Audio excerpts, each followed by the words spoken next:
오늘 우리가 읽은 이 본문은 예수님께서 이 십자가를 지시기 전에, 구원 사역을 성취하시기 전에 제자들에게 하신 고별 설교의 한 대목입니다. 제자들은 예수님께서 떠나신다는 말씀을 듣고 큰 근심과 혼란을 느꼈습니다. 그래서 예수님께서 13장부터 17장까지 이어지는 긴 말씀과 기도를 통해서 제자들을 위로하시고 또 동시에 그들을 권면하시며 또 앞으로를 준비하고 계신 것입니다.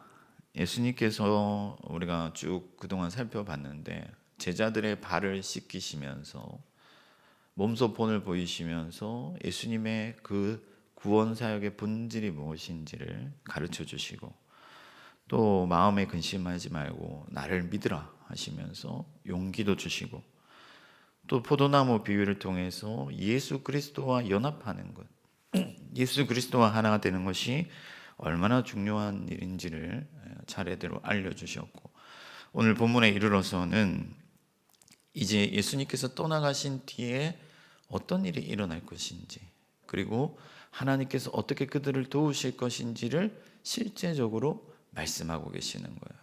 그 핵심이 무엇이냐? 바로 성령이죠. 우리가 조금 전에 찬송했던 것처럼 성령께서 오신다 하는 거예요.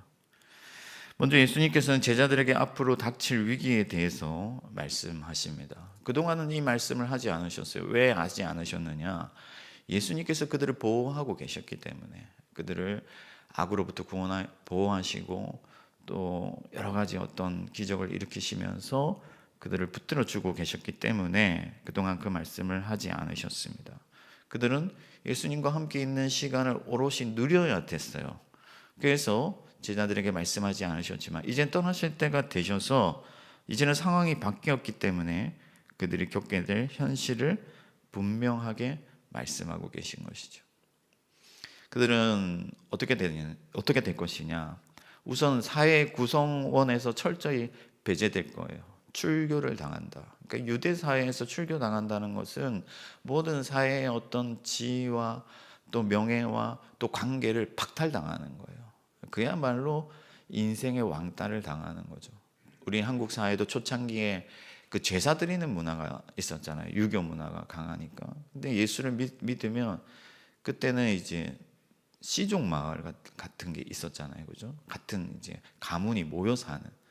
그러면 이제 그 마을에서 쫓겨나는 거예요. 그러면 뭐 논도 잃고 밭도 잃고 집도 잃고 갈 데 없는 그런 사람들이 되는 거죠. 그런 것처럼 출교를 당할 거다. 그리고 심지어 예수 그리스도를 믿는다는 이유로 죽임을 당하는 일까지 겪게 되는데 이제 유대인들의 열심을 유대인들이었던 제자들이 너무나도 잘 알았을 거 아니에요. 그러니까 하나님의 일을 위하여서 이 예수 믿는 사람들을 죽일 것이다. 예수님이 그런 말씀을 하시니까 유대인들의 열심을 너무나도 잘 아는 이 제자들에게는 그것이 큰 위협으로 다가왔을 것입니다. 그러니까 괜히 하는 말씀이 아니라 매우 현실적인 위험이었다 하는 거예요. 그렇다면 예수님께서 겁을 주시려고 이런 말씀을 하시는 것이냐? 아니죠. 예수님은 너희로 실족하지 않게 하려 함이라. 그러니까 가만히 멍하니 있다가 대비하지 못하다가 넘어지는 것이 아니라 이런 일이 있을 것을 미리 말씀하심으로 그들이 예비하고 준비하고 대비하여서 넘어지지 않고 그것을 이기고 견디게 하시려고 이 말씀을 하신다 하는 거예요. 예수님은 제자들이 믿음에서 흔들리는 것을 원하지 않으셨습니다. 그들이 굳건하게 서 있기를 원하셨어요. 저와 여러분들에게도 오늘 예수님께서는 이 말씀을 하시는 이유는 오늘날도 여전히 예수 그리스도를 믿고 살아간다는 것은 여러 면에서 유혹이 있고 시험이 있고 또 압박이 있기 때문에 이 말씀을 하시는 것이죠. 그런데 제자들은 이 말씀을 받아들이기가 어려웠어요. 여러 가지 위기가 온다고 말씀하시면서도 내가 너희를 떠나간다고 하니까 어린아이가 마치 길거리에 서서 너무나도 많은 사람들이 왔다 갔다 하고 차가 왔다 갔다 하는데 엄마가 너 여기 잠깐 있어 나 갔다 올게 하며 불안감을 느끼듯이 제자들도 그것을 받아들이기가 어려웠다 하는 거예요. 그런데 예수님께서는 오히려 뭐라고 말씀하시냐면 내가 떠나는 것이 너희에게 유익하니라. 내가 떠나는 것이 유익이다. 너에게 더 좋다. 더 큰 기쁨이고 복이다. 그런 말씀을 하시는 거예요. 옛날에 이제 유행가 가사처럼 사랑하기 때문에 헤어진다. 이해하기 어렵죠. 사랑하는데 왜 헤어져? 제가 어린 마음에도 그런 의문이 들었을 때가 있었습니다. 근데 예수님께서 내가 너희를 유익하기 위해서 떠나간다. 이해하기가 어렵죠. 그러나 이어서 예수님께서 바로 말씀을 하십니다. 그것은 성령이 오셔야 하기 때문이다. 내가 가서 너희에게 성령을 보낼 것이다. 내가 가지 아니하면 성령이 오실 수 없지만 내가 가서 아버지로부터 성령을 너희에게 보낼 것이다. 그러니까 예수님께서 제자들을 버리시는 게 아니에요. 예수님께서 힘이 없어서 떠나시는 것도 아니에요. 하나님의 구원의 계획 속에서 성령이 하셔야 할 일이 있고 이제 다음 단계가 되어서 예수님은 떠나시고 하늘로 임하시고 성령이 하늘로부터 다시 오셔야 되기 때문에 예수님께서는 제자들을 떠나시는 것이고 그것이 제자들에게 더 유익하다 하는 거예요. 여러분 신앙생활 하다 보면 제자들이 부러울 때가 있죠. 예수님께서 함께 옆에 있었으니까 나도 그런 순간을 맞이했으면 좋겠다 할 때가 있잖아요. 그러나 여러분 예수님의 마음은 그렇지 않다는 거예요. 내가 너희에게 성령을 보낸다. 그것이 더 큰 유익이다. 이미 성령께서 저와 여러분들 가운데 임하셨는 줄 믿으시기 바랍니다. 예수님은 성령을 보내셔서 여러분들 그와 같이 버려두지 아니하시고 여러분들과 함께 하시면서 여러분들을 인도하시고 이기게 하신다 하는 거예요. 그럼 성령께서 오셔서 도대체 무엇을 하시길래 그것이 더 큰 유익이냐? 오늘 본문의 8절 말씀이 핵심입니다. 그가 와서 뭐라고 말씀합니까? 죄에 대하여, 의에 대하여, 심판에 대하여 세상을 책망하시리라. 이 말씀이 성령 사역의 핵심이에요. 여러분 책망한다는 것은 그냥 단순히 혼을 낸다는 게 아니에요.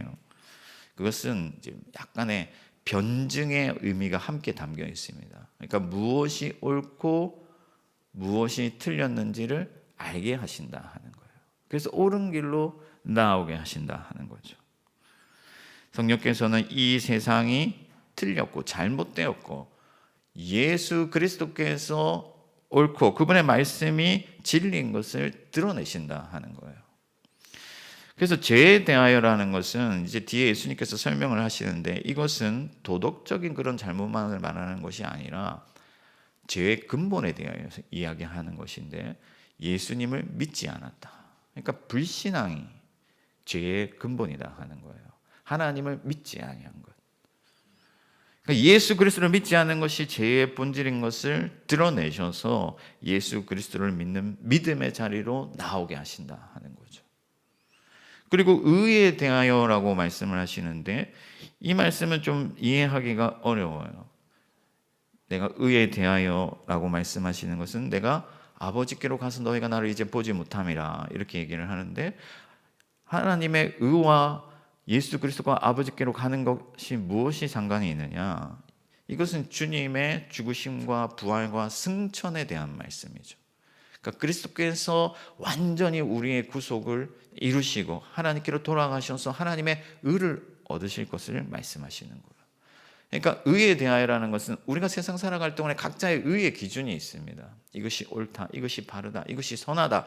그러나 그것이 의가 아니라 오직 예수 그리스도께서 흘리신 우리를 위하여 흘리신 그 보혈이 우리를 깨끗게 하는 것이고 하나님의 의는 오직 예수 그리스도이시다 하는 것을 성령께서 깨닫게 해주신다 하는 거예요.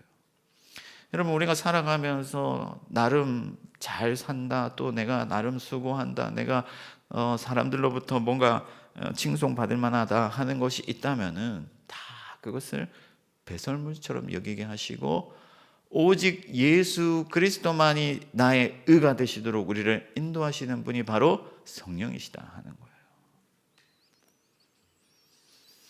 마지막으로 심판에 대하여라고 하는데, 이 심판에 대하여라는 것은 세상 임금이 이미 심판을 받았다 그렇게 말씀하고 있는데, 이게 뭐냐면은 공중권세 잡은 이 사탄이 패배했다는 의미인데, 선언인데, 성령께서 이 사실을 온전히 드러내셨어요. 그러니까 그리스도께서 완전히 이기셨고 승리하셨고 하나님의 나라가 이 땅에 임했고 그의 통치가 우리 가운데 있다는 것을 깨닫게 하셔서 오직 하나님만을 우리가 따르게 하신다 하는 거예요. 하나님의 주권을 인정하고 우리를 하나님께 복종케 하신다 하는 것이죠. 이것을 성령께서 하신다. 그러므로 여러분, 성령께서 우리 가운데 임하실 때 우리가 병이 나을 수도 있고, 또 때로는 방언을 할 수도 있고, 또 때로는 미래의 일을 깨닫게 하실 수도 있고 할 수 있겠죠. 그러나 그것이 본질이 아니고, 성령께서 오셔서 우리 가운데 하시는 사역의 본질은 무엇이냐? 우리를 깨닫게 하시고 책망하셔서 우리를 돌이키게 하신다는 거예요. 이것을 믿으시기 바랍니다. 그래서 우리에게 각성이 일어나야 돼요. 변화가 일어나야 됩니다. 돌이킴이 일어나야 돼요. 그것이 성령 받은 자들의 특징입니다. 오늘 이 새벽에 여러분 성령을 구하셨다면 성령이 우리를 돌이키게 하셔야 된다 하는 것이죠. 제가 어릴 때, 제가 저희 막내 동생이랑 나이 차이가 좀 많이 나는데, 저희 막내 동생이 뭔가 잘못한 일이 있었어요. 근데 제가 볼 때 어머니가 심하다 할 정도로 아이를 크게 혼을 내신 일이 있습니다. 트라우마가 될 정도로. 저렇게까지 할 일인가 이런 생각이 들었는데, 나중에 어머니한테 커서 물어봤어요. 왜 그렇게까지 하냐? 어머니 마음은 뭐냐면은 다시는 그런 일을 하지 않기를 바라는 거죠.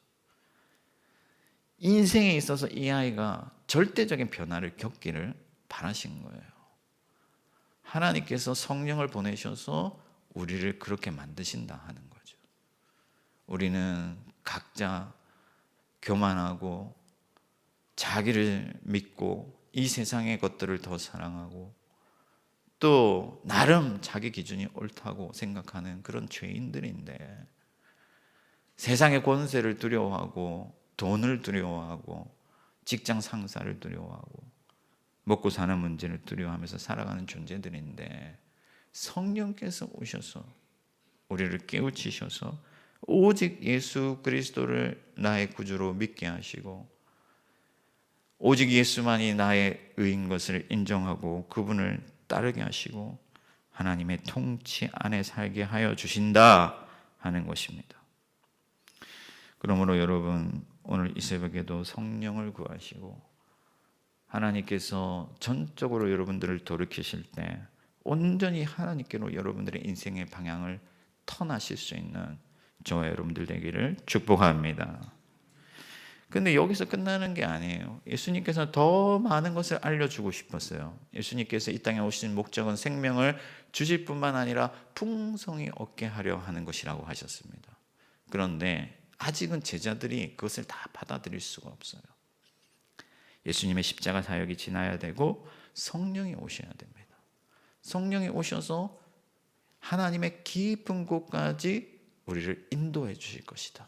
왜냐하면 성령은 곧 하나님이시고 성령의 말씀을 하는 것이 아니라 아버지로부터, 그리스도로부터 받아 말씀하시는 분이시기 때문에 하나님의 모든 풍성한 비밀을 우리에게 온전히 드러내시고 우리를 알게 하시고 우리를 이기게 하시고 우리가 말씀을 따라 살게 하여 주시고 풍성한 열매를 맺게 하여 주실 것이다 하는 것이죠.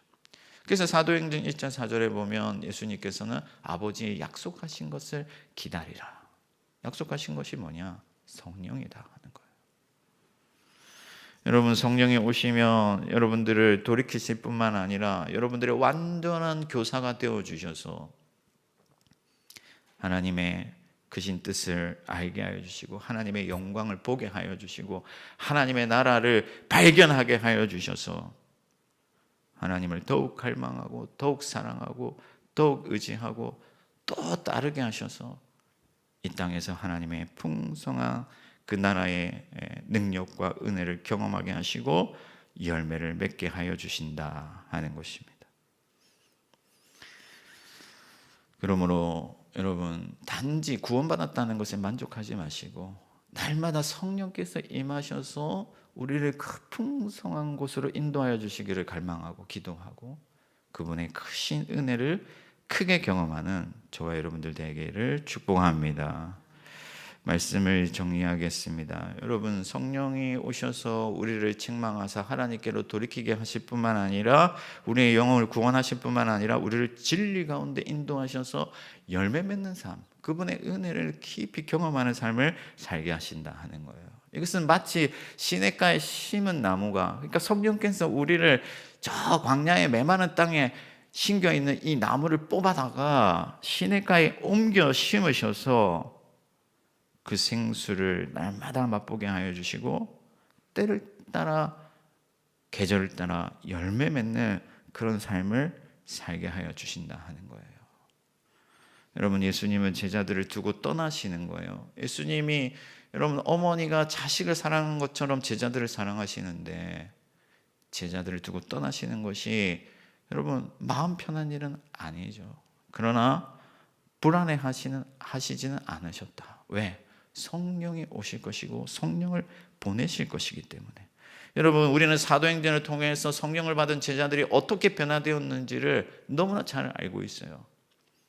예수님을 부인하고 예수님을 배반했던 베드로가 어떻게 사람들 앞에서 예수 그리스도를 증거하였는지를 우리가 알고 있다 하는 것이죠.